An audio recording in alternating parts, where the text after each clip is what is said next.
Good afternoon, and thank you everyone for joining our live virtual media roundtable today. Let's wait for a couple of minutes for our participants to join before starting. I guess we're all complete.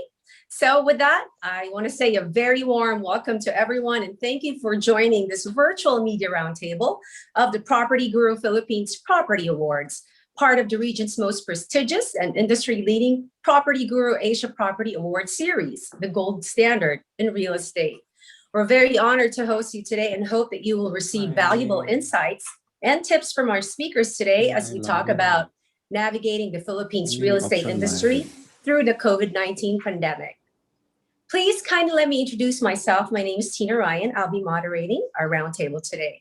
Now, before starting off, we'd like to first thank our official sponsors and partners for their great support this year. We have Platinum sponsor Kohler, Gold sponsor Boyson, official supervisor HLB, official magazine PropertyGuru Property Report, official cable TV partner History Channel, media partners we have Hopler and Precello, official PR partner Fleischman and Hillard, official charity partner Right to Play, official ESG partner Bandeck Foundation.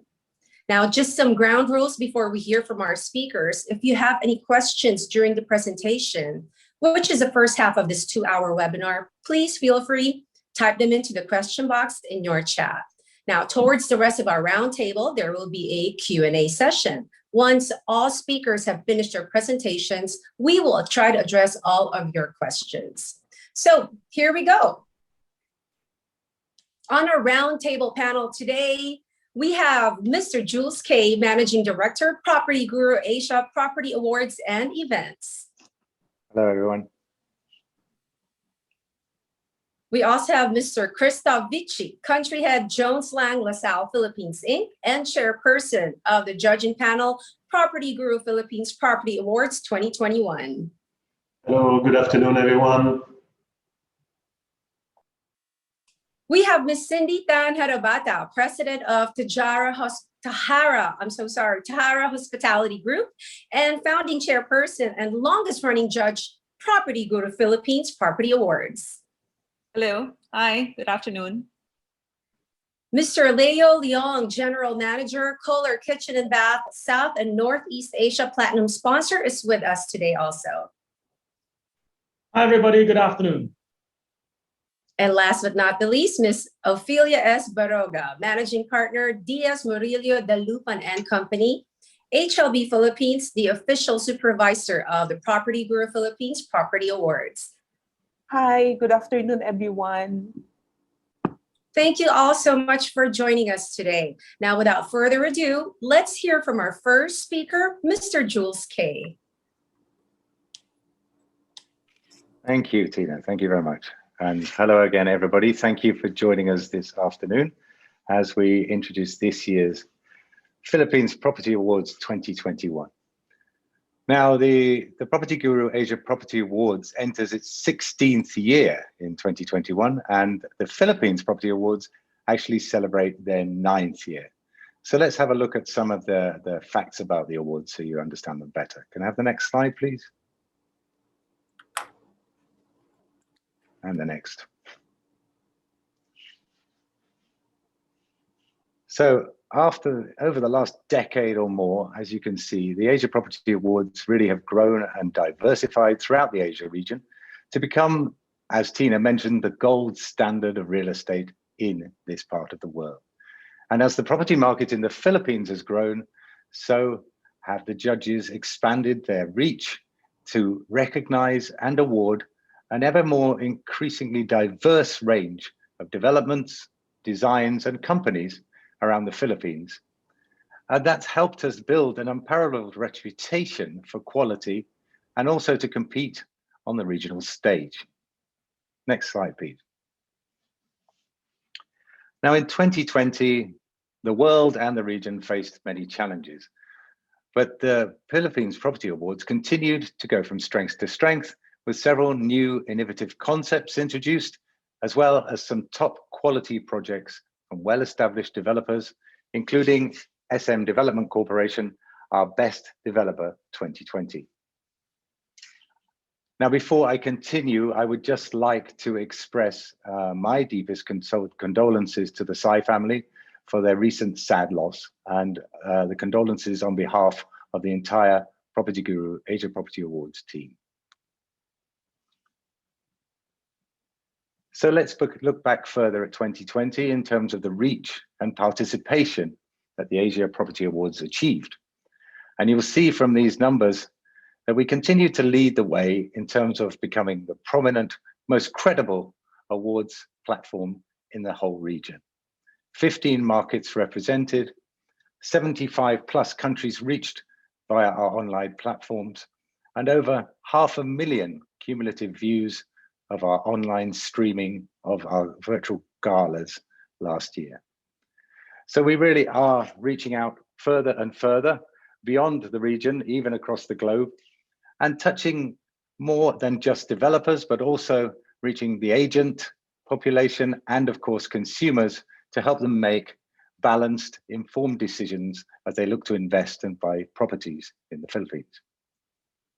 Next slide, please. Just time to take a brief look at the benefits of the awards and also the entry process.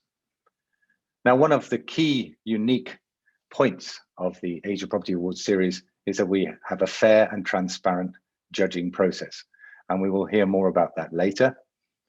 We also offer unparalleled networking opportunities for our developers to connect not only within the Philippines, but also around the region with their peers in the real estate industry. Every year, we also host a global conference, our Asia Real Estate Summit, which allows developers and property professionals to discuss the latest trends and innovations that are affecting the industry. And as I said before, we increasingly reach investors and consumers with the awards to give them guidance on which properties are the best to look at, what factors to consider when investing in property, and who are the leading developers in the region. All this comes together to give us a benchmark for quality that also gives developers a chance to recognize their achievements and to celebrate their success on an annual basis. Next slide, please. So if we quickly look at the entry and judging process, it's an involved process that extends over several months. And we're pleased this year also to announce that we have a new supervisor coming on board for the awards, HLB, who are represented by Diaz Murillo Dulapan in the Philippines. And you will hear from their representative, Ms. Ophelia, later. This credibility and independence is very important. And the process of the judging is really left to the independent panel of judges, all of whom are professionals from different sectors within the real estate industry.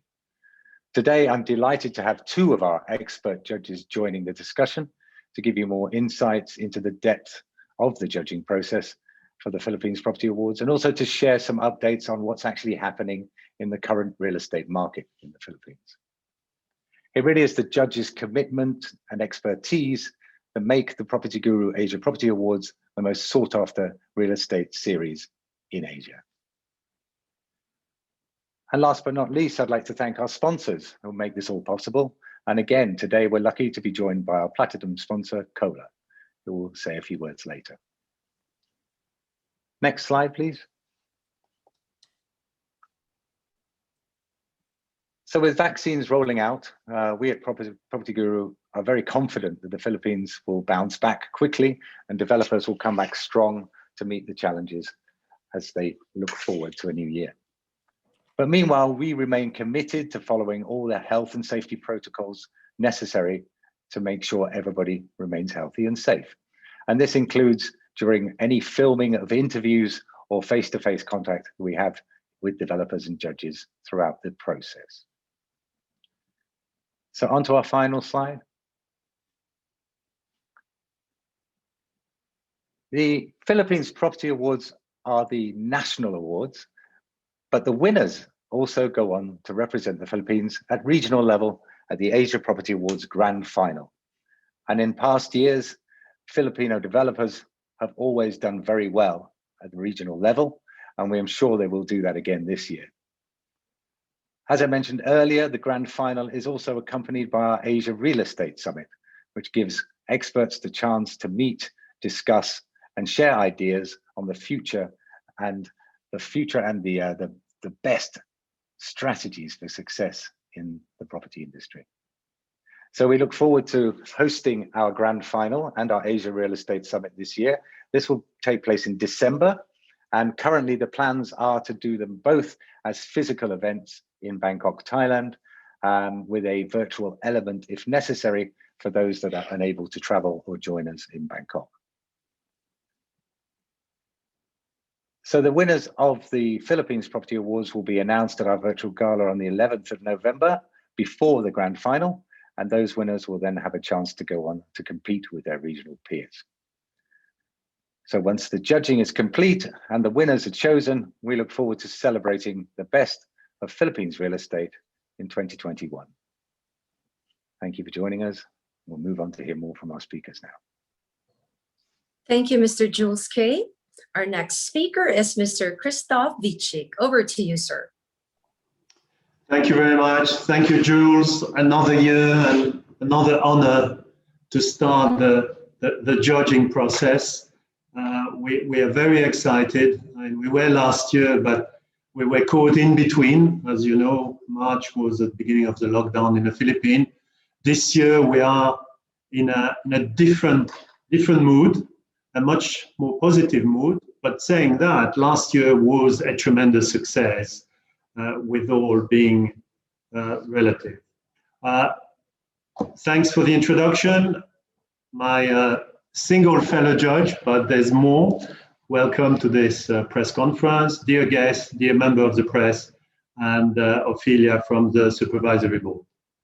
I'm going to cover briefly a bit more focus on the Philippines, but from a real estate point of view, what we are kind of facing at the moment, it's, I would say, a very resilient industry.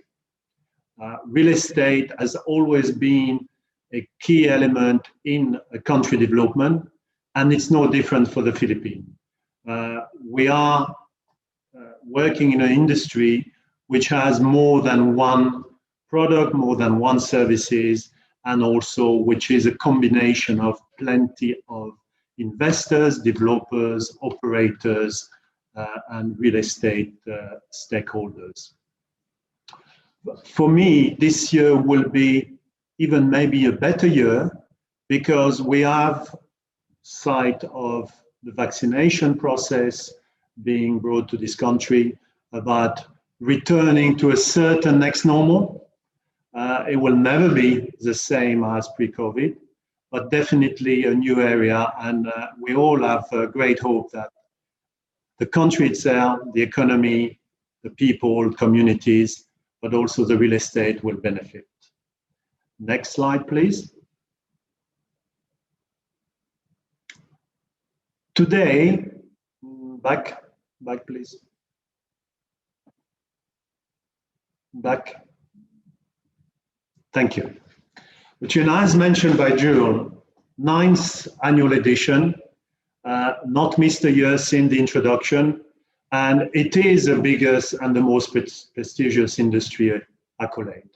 I think this is a much needed event for the Philippines, because one of our mission amongst plenty others is to really ensure that the Philippines is on the map of development and on the map for the real estate, and that we do recognize the finest actors in the real estate industry. Judges, as mentioned again, we are independent. We are a group of professionals with international, local, cross-section, cross-border experience. You will hear from Cindy talking a bit more about her area of expertise. We also have support from PropertyGuru. They have expertise to bring to us, and we are at all times supervised by our independent body. We all visit all the properties. I think for me, being a chair judge of the Philippines, we have visited every single nomination. we have a very rigorous and fair judging process, which is the same process for all the nomination. And we do believe that what is our outcome is a completely transparent, fair, and extremely credible awards for the Philippine real estate. A lot of work. Next slide, please. As you will see, we have more than plenty of categories. Next. Yeah, thank you. I will not go through all the details, but what's really interesting, which I think reflect what Jules, what I said, and which you will hear further on, it's a very broad section within the real estate industry. I believe we do not miss any particular sector, subsector, or asset class. Some of the awards are extremely 1 and 0, black and white, technical. It's about a certain amount of question on each of the project.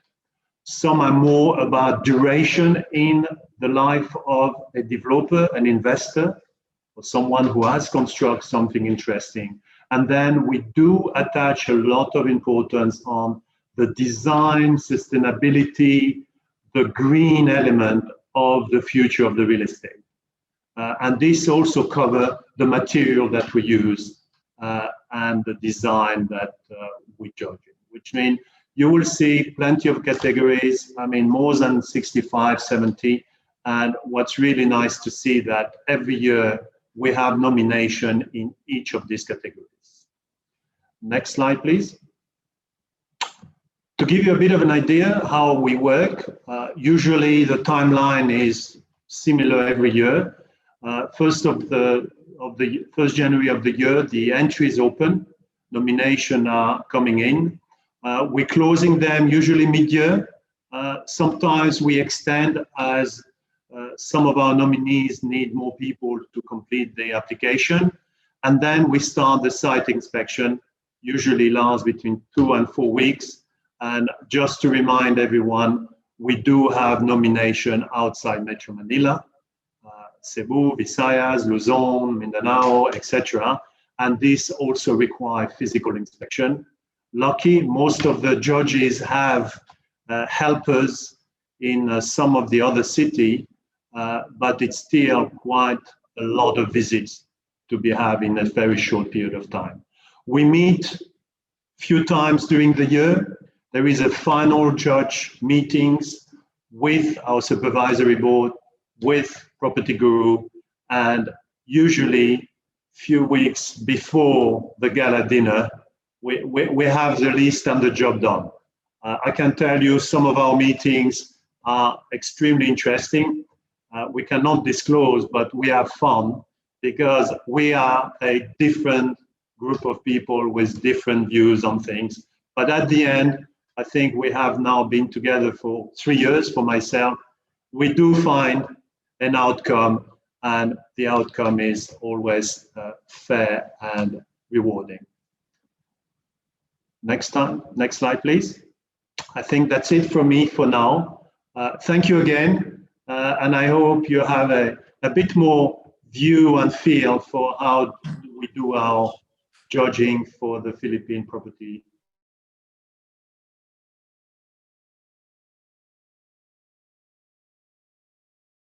Gentle reminder for our viewers, if you have any questions, kindly leave your questions at the chat box and we'll get to them in a few minutes. Now, our next speaker is Miss Cindy Tan-Harabata.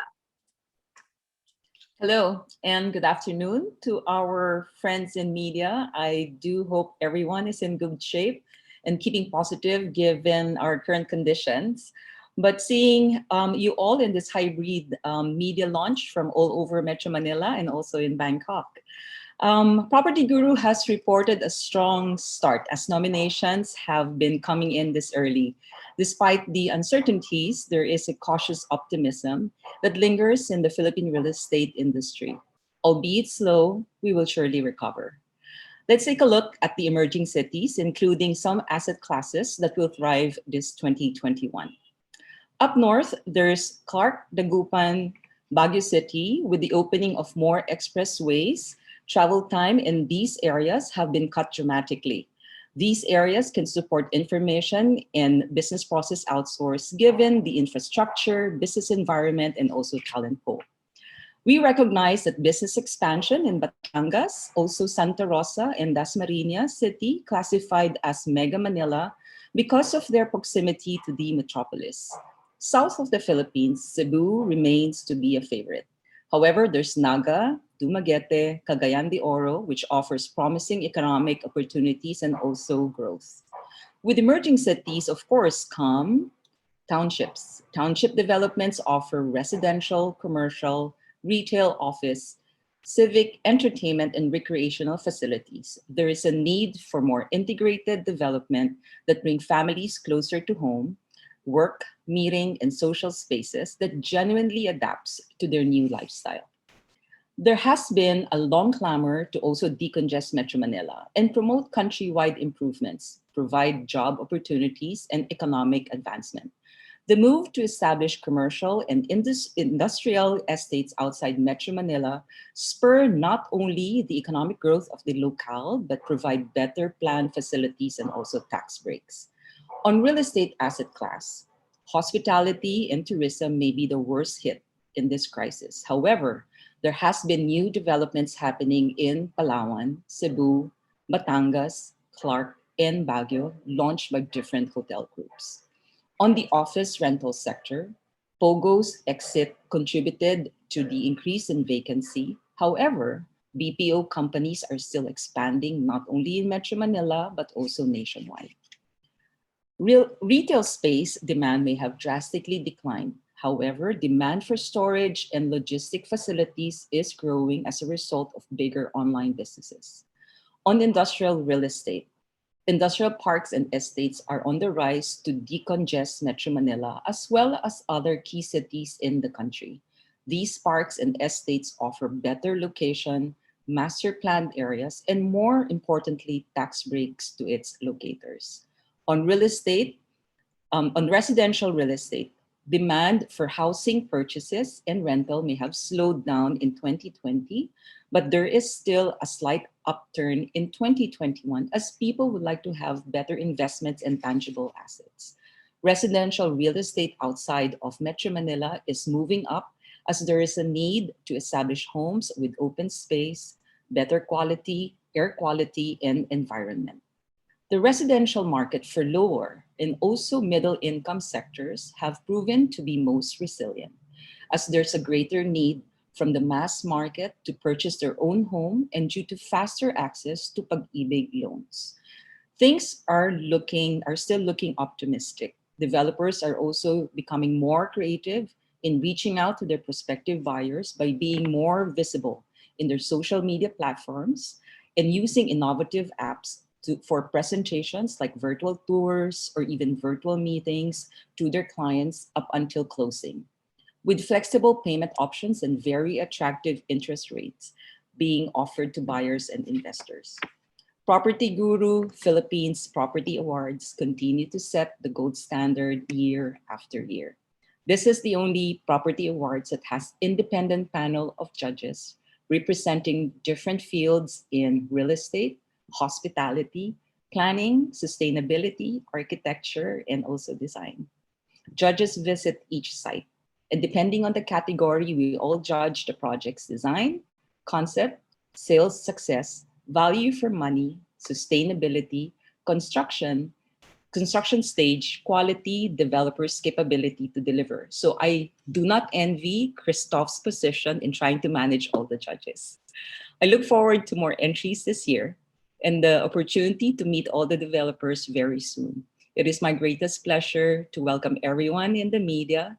Thank you for your time. Thank you, Christoph, for leading the judges, very opinionated judges, and to PropertyGuru for organizing this event. Salamat po. Thank you, Ms. Cindy Tan Harabata. Our next speaker is Mr. Leo Leong. Over to you, sir.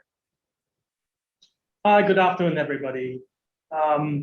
Members of the media, judging panel, Jules, Tina, thank you very much for having me. It is my greatest honor to be participating in this media roundtable. And for Kohler Company, we are so proud to be, again, the platinum sponsor of the PropertyGuru Asia Property Awards for the 5th year. Now, this award gives recognition of excellent projects throughout the property industry in Asia. Building a strong relationship with our partners in the Philippines is something we hope to really continue, as well as through the efforts with PropertyGuru to accredit these really outstanding property owners by giving them a platform to facilitate the sharing of great works and projects within a very, very competitive Asia-Pacific market. Also, being bold is part of the DNA of Kohler Company. Bold connotes prominence, bravery, confidence, innovation, and creativity. And we are very keen to work with our partners to show bold designs.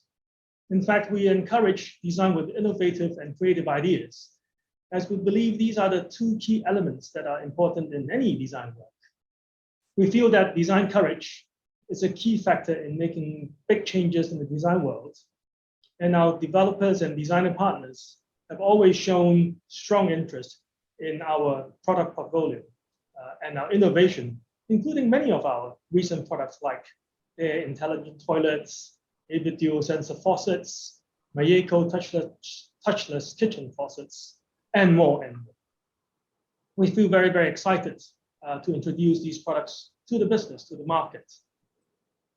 In the Philippines, we work with many leading developers and have secured a number of really iconic projects, such as Ayala Triangle Tower 2, Ayala Triangle Gardens, ATG Diamonds, a host of really, really high-end iconic projects that we are very, very proud to be associated with and to be able to serve. Now, paying attention to the needs of our partners and our customers, Kohler has continued to supply to a number of LEED or Birdie certified building projects, such as Cebu Exchange and so forth, Xavier Financial Tower, Makati Commercial Tower, Savina Park Villas. We believe sustainability is a key part of the world going forward. And we certainly want to maintain our leadership in manufacturing products that are not only technologically advanced, but also sustainable. So during this pandemic, we have seen how some of our developer partners have remained really resilient and continued with their ongoing residential projects to deliver the strong commitment to their customers. We feel very proud to be associated with them, and we will do our utmost to continue the effort in supporting them to delight their customers. A little bit about Kohler Company. We have a rich heritage of more than 148 years of history. In fact, we were one of the first companies to manufacture cast iron bathtubs back in the 1880s and introduced the industry's first enameled bathtub and Vistris China toilets and sinks. And in fact, in matching pastel colors, and that was back in the 1927. In the 60s, we actually introduced new plumbing products to excite the marketplace in all kinds of vivid colors. Now, these days you see things in white most of the time, but I can tell you, we are making a comeback with vibrant colors, with beautiful designs. As a leader in the kitchen and bath industry, we have more than 42 manufacturing plants in 29 locations across 12 countries worldwide. And we have been consistent in offering new standards in design, craftsmanship, and innovation. Our mission, very simple, is to improve our customers' sense of gracious living in every experience they have with a Kohler product or service. Now, living on the leading edge of design and technology, we design products that bring meaningful innovations home. So what we aim to do is, bring a comfortable and beautiful life to every day to our customers. So PropertyGuru Asia Property Awards is the region's biggest and most respected real estate awards in Asia. we feel very, very proud to be associated and again to be sponsoring this very professional industry awards. So we want to have the same synergy to promote and recognize developers that have contributed so much to this industry and have done great works in the markets. And for that, thank you for having us here, Salamat. Thank you, Leo. Thank you. Thank you so much, Mr. Leo Leong. Next speaker is Ms. Ofelia S. Baroga. Okay, thank you, Tina, and good afternoon, everyone. Thank you for joining us today, this afternoon. SLB is delighted to have been selected this year as the official judging supervisor for the Asia Property Awards. So firstly, allow me to give you a quick intro to HLB. First slide, please.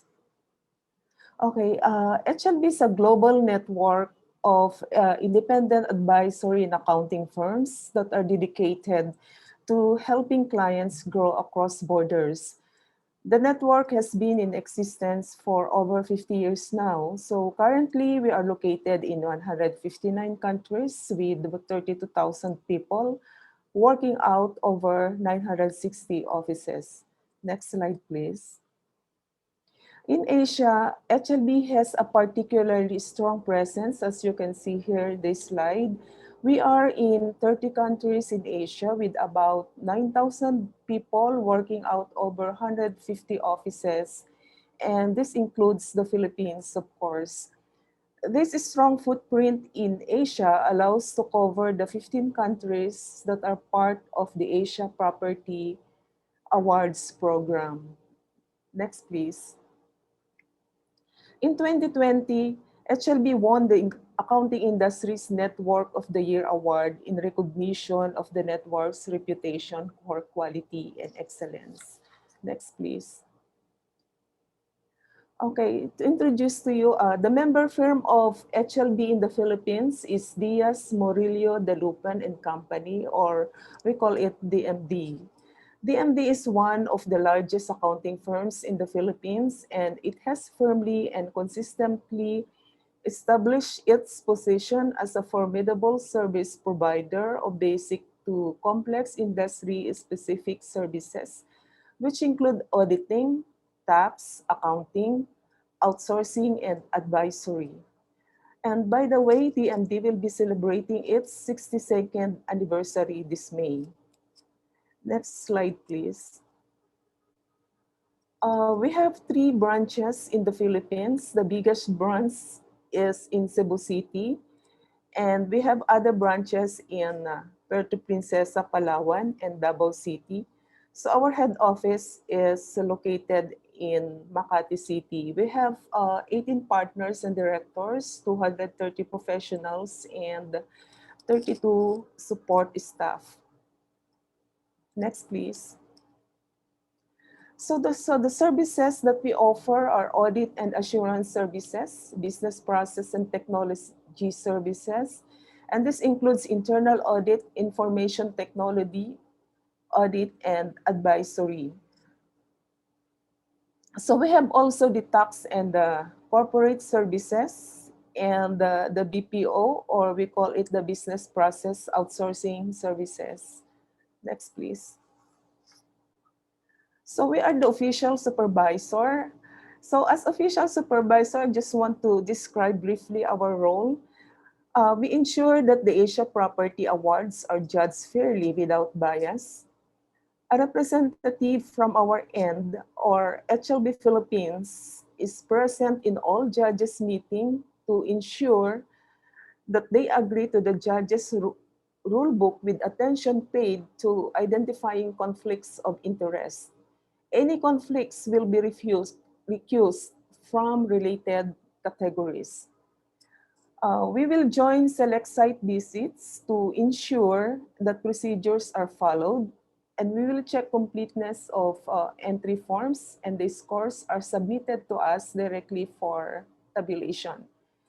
And then we approve all winners and the highly commended results from the judges, and present the results to the organizers.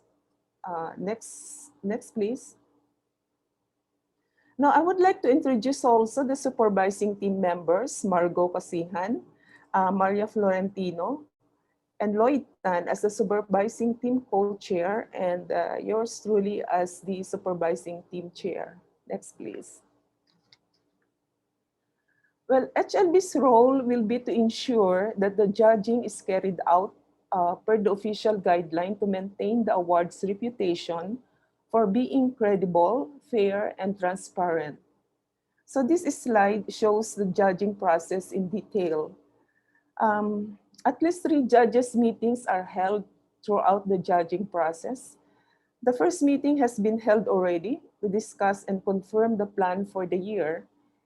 At the second meeting, an initial long list of entries will be agreed and site visits will be arranged to be conducted by judges or the representatives with proven property industry knowledge.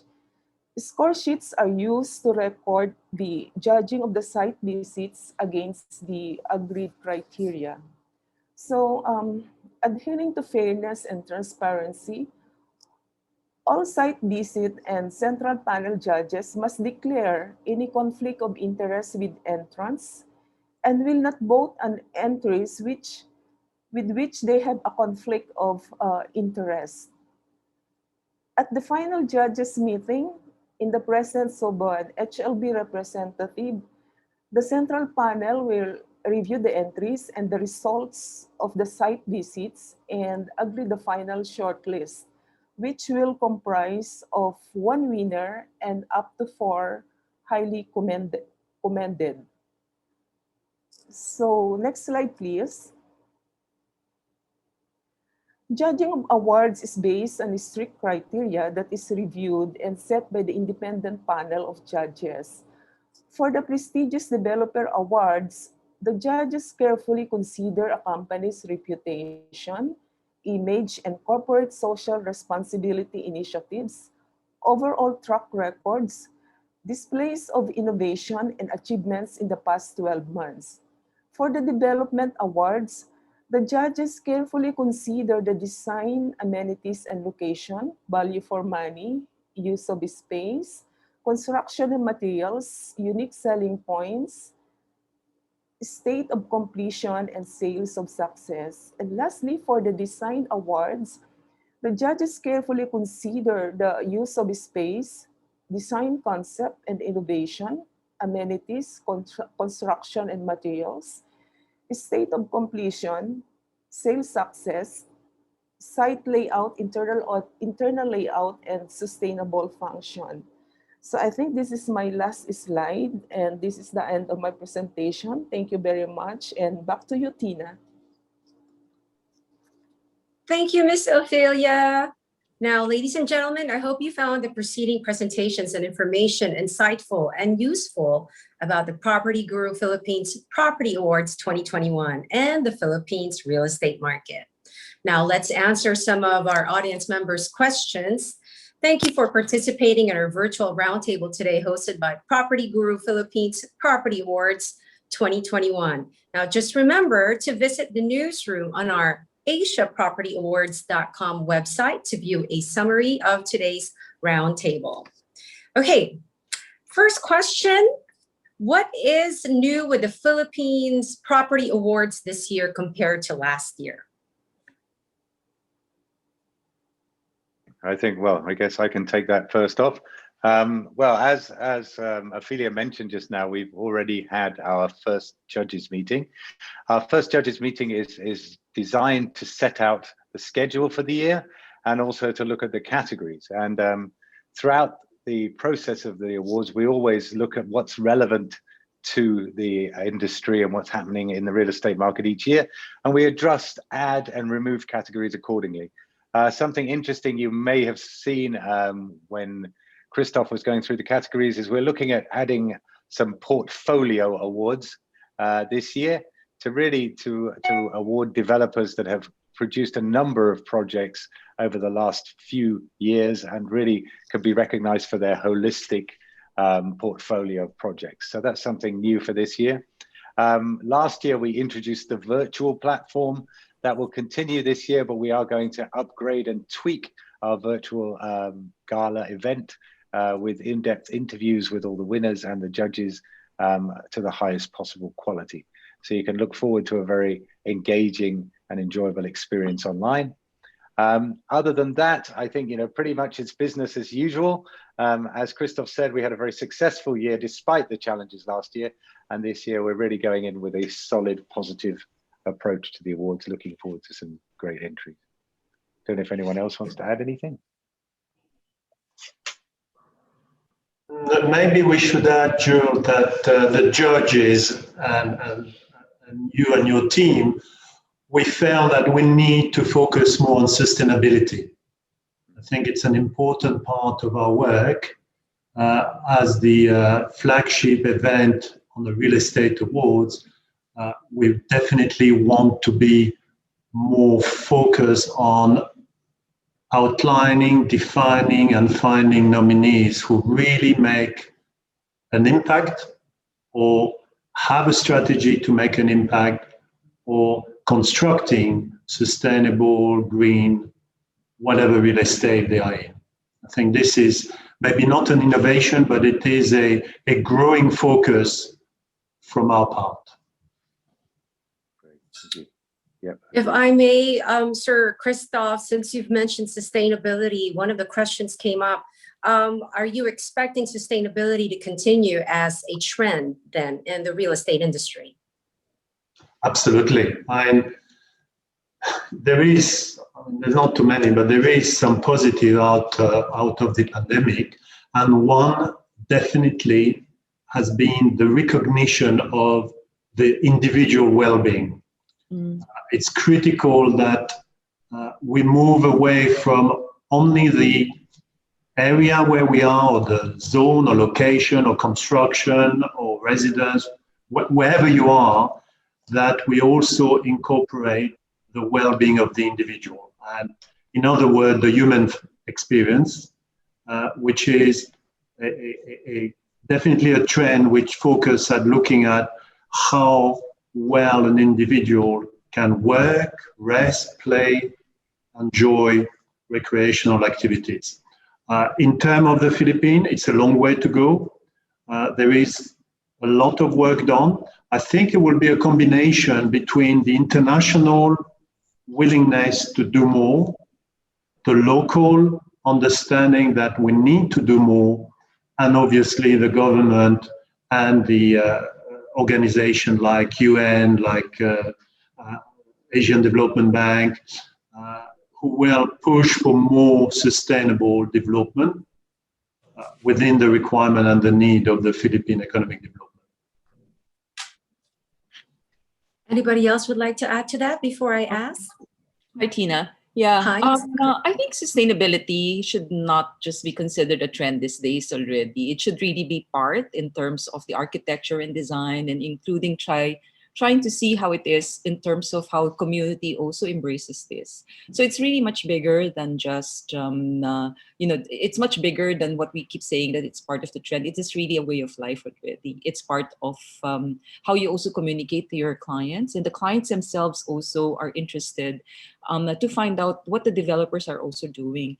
I do remember, take for instance, in the hospitality and tourism sector, Booking.com also did a survey among all its its clients, that close to about 80% of the people who make reservations actually do value sustainability as part of the company's way, in terms of, not in terms of just the purchase, how you actually develop, how you communicate that to your employees and also the people that you receive as guests to your property.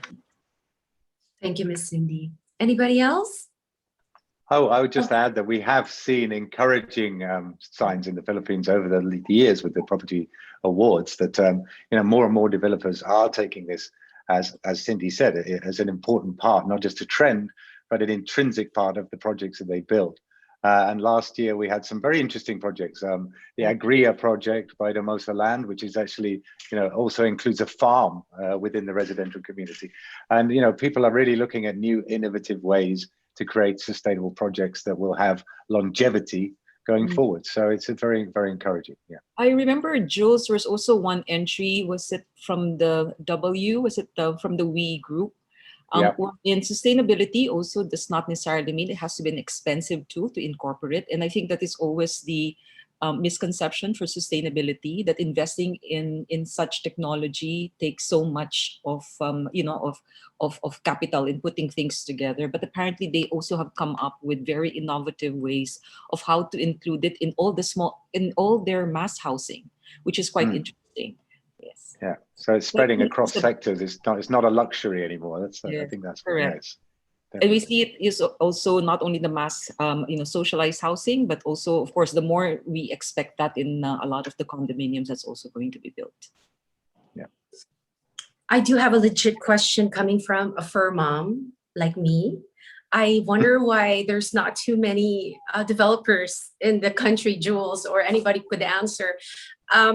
There's not too many pet-friendly buildings. And with this pandemic, we all know that our pets kept us sane. And I don't know, this is maybe my way of calling out to the developers to maybe not just for sustainability, but like, especially in Manila, to maybe come up with other projects that are more pet friendly, if I'm making any sense at all. I can propose it to our judges that we have the best pet friendly condo. Yeah. Yeah. It's actually not a bad idea. When you mentioned about well-being, no? So that's really part of everyone's well-being also, is to actually be more friendly, to have establishments that's really pet-friendly. And I just feel bad that my building's not even pet-friendly, and I can't even walk my puppy every day because I don't want my neighbors to complain. But anyway, enough about me. Do you guys think that 2021 is an ideal year for developers or individuals to invest in properties? Who would like to take the floor? Well, from a regional perspective, we can say from PropertyGuru's, recent consumer sentiment surveys that we do across all our markets, there is a very strong, investment sentiment. There's a positivity about the markets that Christoph mentioned, and that now would be a good time to invest because things will come back and things will grow, over the next couple of years. So I would say yes, but it also depends on different countries, different regions, and also different sectors. You have to look carefully before you make any investments on what sectors have got the most, the supply demand mechanics are right, what's likely to be a driver in the market going forward. But there's definitely great opportunities out there and good deals. So anyone want to add to that? Tina, I also recognize, because I actually travel quite a lot in the country. Of course, with this semi-lockdown again. But like, take for instance, I just came back from El Nido a couple of weeks ago, and even prior to that, Boracay, you still see movements in terms of land banking, but active developments outside of Metro Manila. Some of the projects that we've had on hold last year were actually, half of them, it's actually back to construction already. So if you're looking at, let's say, interest in different asset class, it all depends on the appetite of a developer.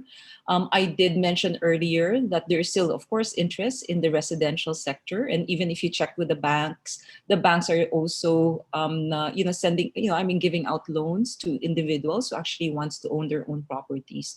So definitely, I think it's not just this year. It has always been an interest year after year. There may have been a slowdown last year, but definitely people still want to own assets. I think it's also one of the more secure ways of, in terms of, capital assets as well.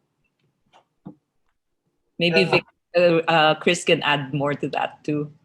Well, I would like to rebound on both of you. I mean, first of all, the fundamentals of why the real estate was a success pre-COVID have not changed.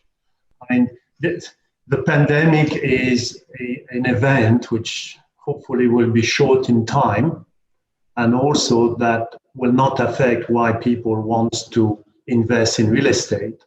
I fully agree. It is restarting. The velocity is maybe not yet pre-COVID, and it's normal. I mean, you need time to understand what are the new fundamentals. The second point on investment, I think one of the key elements that will help this country to go back into a substantial growth mode in real estate is the REIT, where you have now, from an individual point of view, you don't need to be a real estate expert, developer, or have substantial fund. You can still participate in the development of the real estate in a country by investing through financial tools, which is a real estate investment trust. And this is open to anybody who has spare cash or wants to invest in a real estate. And I think this is a positive also. It will help federate more cash for development in the coming years. Anybody else want to add to that? I think I can add to that as well. I think from our end, we are on the supply side. We supply products to the developers. And what we have been seeing already in 2021 is that we actually participate in a lot more projects. The projects that have been stalled or delayed in 2020 are already recovering. We are participating in more mock-up rooms and getting residential developments to a state of readiness more than ever before, more than the past 12 months. And I think that's a great sign that things are looking much better and the market is becoming buoyant again. Now, demand has never dwindled. It's always been there. I think people have just parked their demand aside for a period of time. And the demand is again bubbling up, and it's a great time to invest, I think. Thank you. Thank you, Leo. I do have another question from the audience. Give me 1 second. It says here, with today's rising demand for safe and secure homes amid the public health situation, may I ask which regions in the Philippines are considered as real estate hotspots in terms of residential development? I should defer to the people on the ground for that one. You're mute. I don't have all the detailed statistics. What I would say that it's true that there is a regain for residential that is safe and healthy safe. But this is not necessarily only on the construction. It's also will be driven by the current discussion from big office occupiers, what kind of a real estate model going forward they will adopt. There is no real clear decision. We know that work from home will remain in some form, but we also know that the office will be relevant in the future. It's not one or. Nothing's going to disappear. In fact, the work from home appeared. And for us in GLL, we feel that the area that will be winning are the area that will embrace the green township development type, the green cities, where you have much more area for recreational activity, much more schooling, much more open space, less congestion, less traffic, etc. Which means it's all the signs that we have in a developing country in big cities. We also see some improvement with build. It starts to make an impact, and this is quite important. Which in the area in general, I would say they are the ones which are less populated with less density. The fact is that if we keep building in this less populated, dense area, they will become populated and dense. Jane, it's a very difficult question and a good question, but definitely outside congested central business district, outside congested residential area, it's the area that will benefit from the new investment, new construction. Maybe Cindy, you want to add something?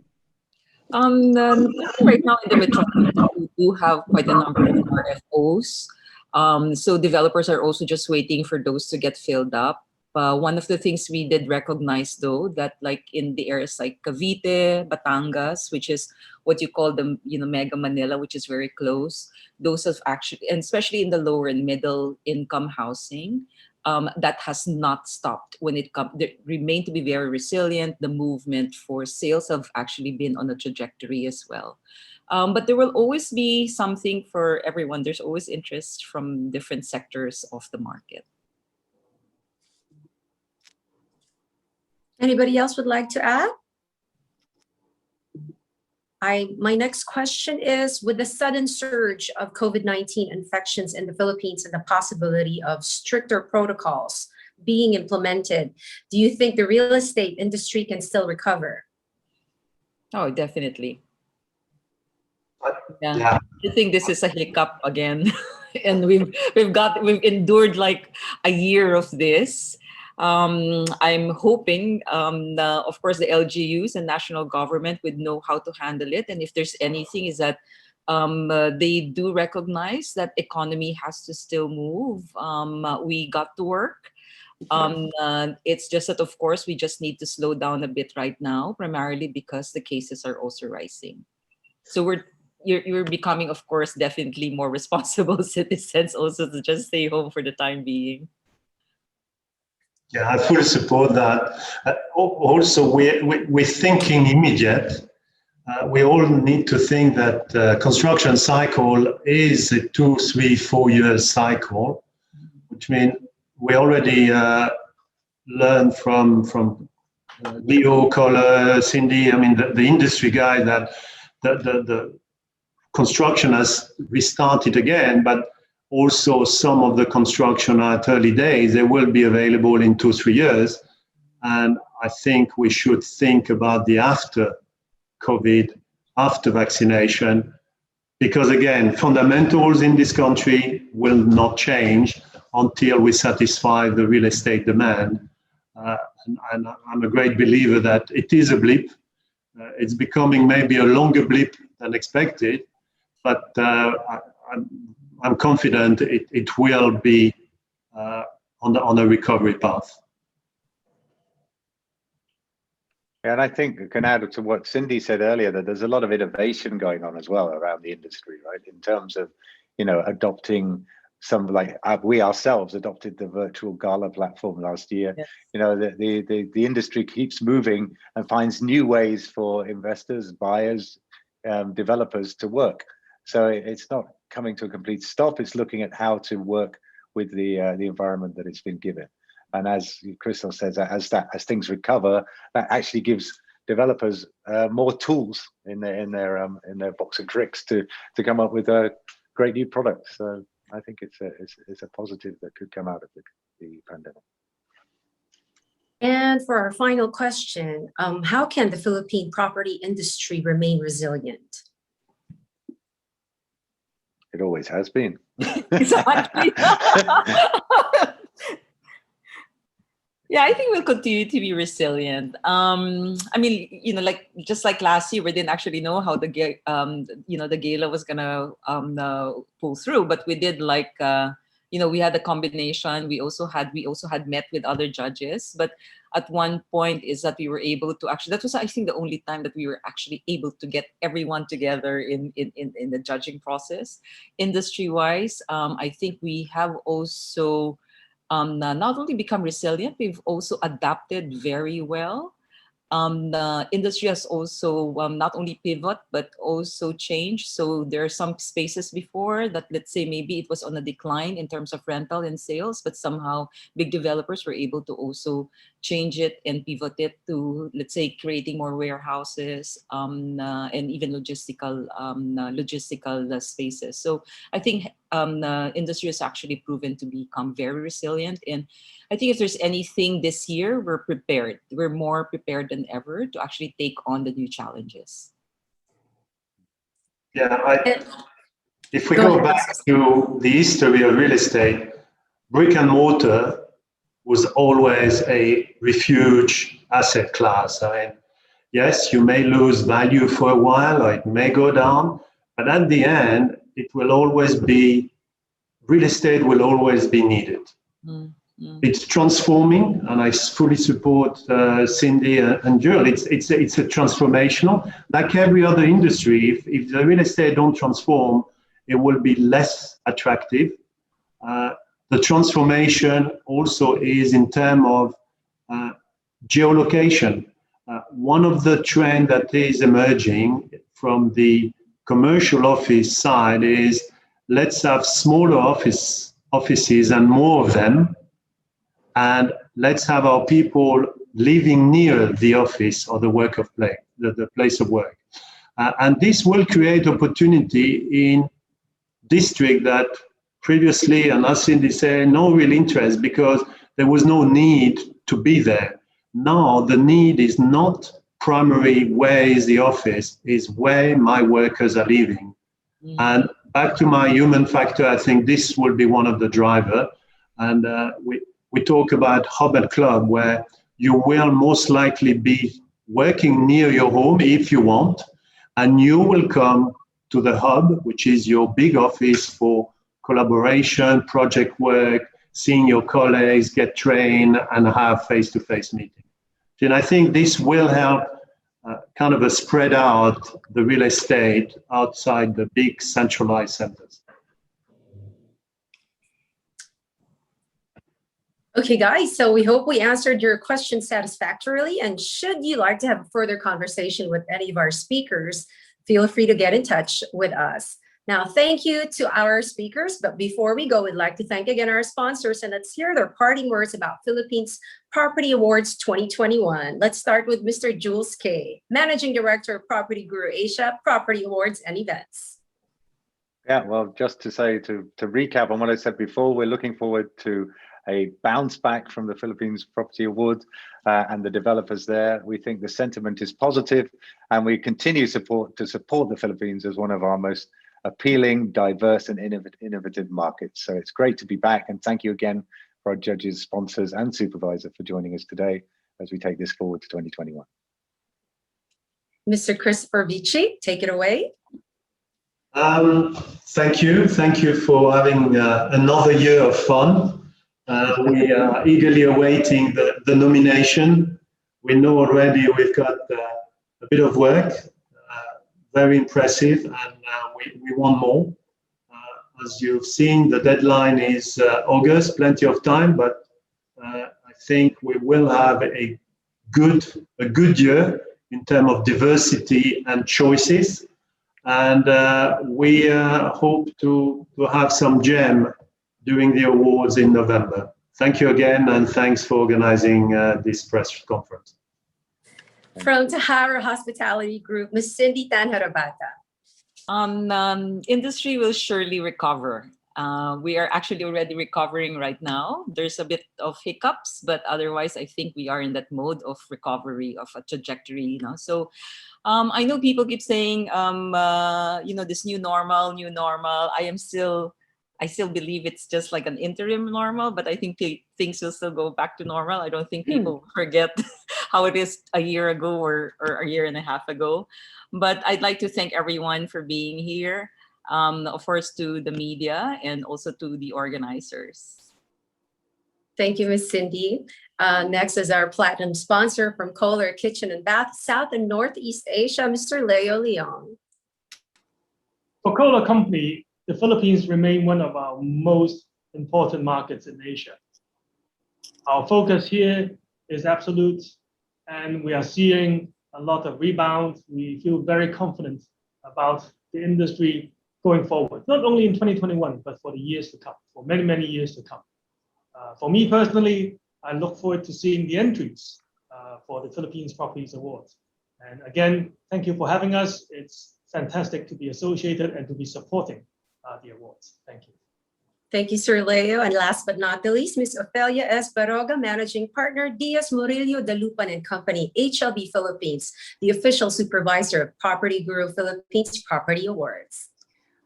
Thank you for joining us, and we're looking forward to supervising the judging of the awards, and we're really excited to be part of this prestigious award. Maraming salamat po. And as we come to a close of our virtual roundtable, we would like to acknowledge the support of our esteemed sponsors and partners: Platinum sponsor Kohler, Gold sponsor Boyson, Official Supervisor HLB, Official Magazine PropertyGuru Property Report, Official Cable TV Partner History Channel, Media Partners Hopler and Frisello, Official PR Partner Fleischman Hillard, Official Charity Partner Right to Play, and finally, Official ESG Partner Bandeck Foundation.